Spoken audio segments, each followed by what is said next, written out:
cordial saludo para todas las personas que nos visualizan y nos escuchan en este momento. De antemano, dar gracias a Dios porque nos tiene aquí presente de manera virtual en este conversatorio, en el cual vamos a participar las estudiantes María Luisa Galván, Marcela Carrascal, Luisa Tencia, Karen Almanza y mi persona, Marlene Silgado. En este conversatorio se llevarán a cabo aspectos importantes sobre la psicología política y cómo la abordamos en diferentes contextos.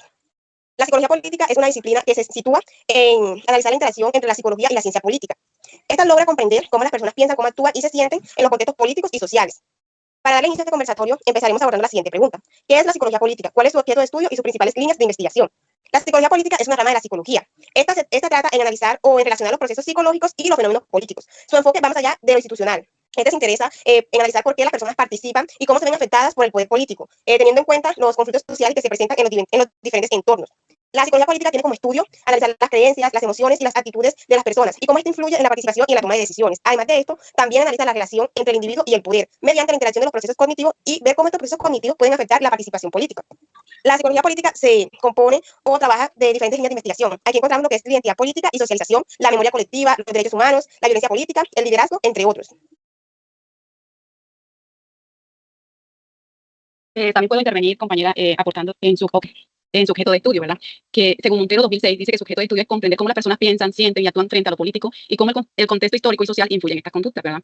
Vemos que el objeto de estudio es entender, ¿verdad?, cómo lo psicológico, que es la mente, las emociones, se conectan con lo político, que es el poder, las ideologías y las decisiones colectivas, ¿verdad? En Colombia, la psicología política estudia el por qué en las elecciones la gente se deja influir por campañas que son emocionales y no solo por las propuestas que son racionales, ¿verdad? Eso lo vemos mucho en nuestro país, que la gente se basa mucho por las emociones, le cae bien un candidato, cierto candidato, y no, es que me parece bien, pero no están llevados racionalmente a saber las propuestas que estos van a llevar, que proponen y que van a influir dentro del territorio.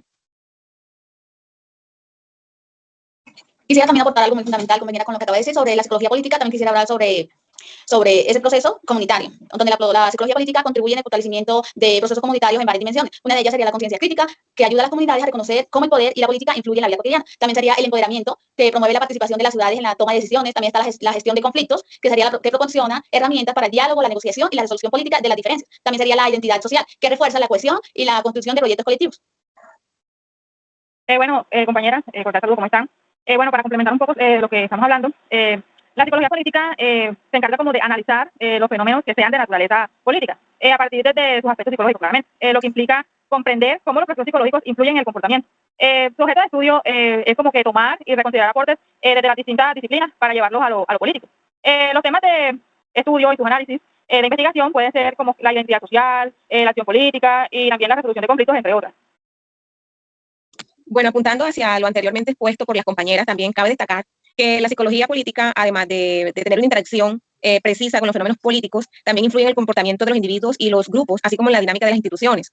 Cabe resaltar también que se analiza la percepción política, la ideología, las creencias de las personas también, y la toma de decisiones en la influencia en lo que contrarresta una posición ante cierto tema determinado de manera libre, espontánea, como lo requiere, de una manera democrática.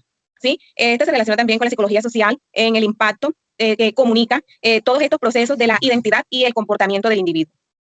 Bueno, para contribuir a este conversatorio, ¿verdad? ¿Cómo el fortalecimiento a estos procesos comunitarios le da la psicología política, ¿verdad? Pues la psicología política cumple un papel central en el fortalecimiento comunitario porque tiene herramientas para el análisis crítico de las realidades sociales y políticas que influyen en la vida cotidiana. Para Martín Baró, 1990, este campo impulsa la construcción de una conciencia crítica que permita a los ciudadanos reconocer las estructuras de poder que condicionan su existencia y movilizarse colectivamente para transformarla, ¿verdad? ¿Qué quiere decir con esto? O sea, que la psicología política ayuda a las comunidades a organizarse, a empoderarse y a participar activamente en la vida social. Sirve para que la gente entienda cómo el poder influye en su día a día y cómo puede cambiarlo. Esta promueve la conciencia crítica, o sea, que no aceptar todo como está, sino cuestionar. También impulsa el empoderamiento ciudadano, dar voz y fuerza a quienes antes no la tenían. Ayuda también a la gestión de conflictos, a aprender a dialogar y a negociar. Refuerza también la identidad social, a sentirse parte de un grupo con objetivos comunes. Entonces, podemos también ver un ejemplo real en esta parte, cómo contribuye. Podemos dar como ejemplo una asociación o una comunidad campesina, ¿verdad?, que se encuentra frustrada o se encuentra impotente porque le van a privatizar el servicio al agua. Entonces, aquí donde la psicología política actúa y ayuda a entender cómo organizar la resistencia, cómo fortalecer la identidad comunitaria y cómo negociar con el Estado. Este sería mi aporte para esta contribución al fortalecimiento de los procesos comunitarios. La psicología política logra promover el empoderamiento en los ciudadanos y la transformación social. Se puede, mediante algunas actividades, realizar lo que es la participación activa de cada uno de los miembros de las diferentes comunidades, a que se sientan también motivados y se sientan importantes dentro de su comunidad, que no se vean como el punto más débil, sino que también tengan voz para poder, poder decir lo que ellos sienten o lo que ellos piensan. Esto ayuda a que estas comunidades logren comprender su rol y la toma de decisiones de manera colectiva. A raíz de esto también se puede fortalecer lo que es el sentido de pertenencia, el cual promueve la identidad comunitaria y la cohesión social. La psicología política contribuye de distintas formas al fortalecimiento de las personas. Los ayuda a entender los factores que influyen en esta, ¿cierto? Además de diseñar estrategias afectivas y facilitar el diálogo y la negociación entre ellos. Bueno, para aportar esta pregunta también, como dice mi compañera, la psicología política tiene un objetivo muy fundamental, que es comprender las relaciones comunitarias, también intentar resolver conflictos que se pueden presentar también en la comunidad. También influye en las creencias, en la motivación, en la percepción, en lo cognitivo y también crea estrategias de aprendizaje comunitarios. Así es, compañera. Bueno, de esta manera se puede facilitar la identificación de necesidades y preocupaciones colectivas, promoviendo así la cohesión y el compromiso comunitario. Además de fomentar el diálogo y la participación activa, la psicología política contribuye a la construcción de un sentido de pertenencia y a la creación de espacios donde se valoren las voces de todos los miembros, lo que resulta en un desarrollo más equitativo y sostenible de la comunidad. Aporta a la construcción del perdón y reconciliación en escenarios de conflicto en Colombia. La psicología política puede ser un instrumento valioso, ya que esta se encarga de analizar los factores psicológicos y sociales que influyen en la reconciliación, ¿verdad? Además del perdón. También de diseñar las estrategias afectivas, promoviendo principalmente la reconciliación en las comunidades afectadas por el conflicto. También hago mi intervención para seguir aportando a este conversatorio de cómo la psicología política puede ser ese instrumento, ¿verdad?, hacia la construcción del perdón y la reconciliación en un escenario post-conflicto en Colombia, ¿verdad? En el contexto colombiano marcado, ya sabemos nosotros que por décadas de violencia, la psicología política resulta esencial para comprender y acompañar estos procesos de perdón y reconciliación. Soto y Vanegas 2022 explican que este campo favorece al reconocimiento del daño, ¿verdad?, restablecimiento también de la dignidad de las víctimas y la reconstrucción de la memoria colectiva. Estos elementos son indispensables para resignificar la historia vivida. Esto me lleva ahorita a reflexionar sobre, nosotros tuvimos una salida de campo en donde pudimos establecer contacto con una comunidad en la cual sí tuvimos este trabajo de interactuar con ellos y de escuchar sus historias, de no solamente escucharles, sino que también ser empáticos con las vivencias que ellos nos estaban comentando. Y es de esas experiencias en las que se da a entender, ¿verdad?, que un psicólogo político entra en este campo a fortalecer, ¿verdad?, a empoderar, a ayudar, a resignificar, ¿verdad?, estas historias, estas vivencias, y a que estas personas pues se sientan que son escuchadas, que son valoradas, y que si hay un camino para que haya una reconciliación y también haya un perdón. Pues a mí me dio mucha motivación, por decirlo así, el estar en esta experiencia, en estar presente y poder vivir, ¿verdad?, y vivir esta experiencia con estas personas que fueron tan abiertas, y sentimos que en verdad hubo esa reconciliación con sus agresores y con esas personas que le hicieron daño. Me parece muy interesante, compañera, lo que acaba de tocar, lo que son el conflicto armado, algo que ha venido desencadenándose en Colombia de una manera muy continua y sigue pasando. Entonces, me parece que esto sería una pregunta muy importante para nosotros como futuras psicólogas. Tenemos que tener en cuenta también que la psicología política no comunitaria también nos ayuda a esto, generar un proceso de sanación psicosocial en esas víctimas para permitir la reparación de las relaciones a nivel individual también y comunitario, a romper ese ciclo de venganza y facilitar a la construcción de una paz duradera. Es decir, también que incluye la justicia, la verdad y la garantía de no repetirla. También ayuda a lo que son las sanaciones de trauma.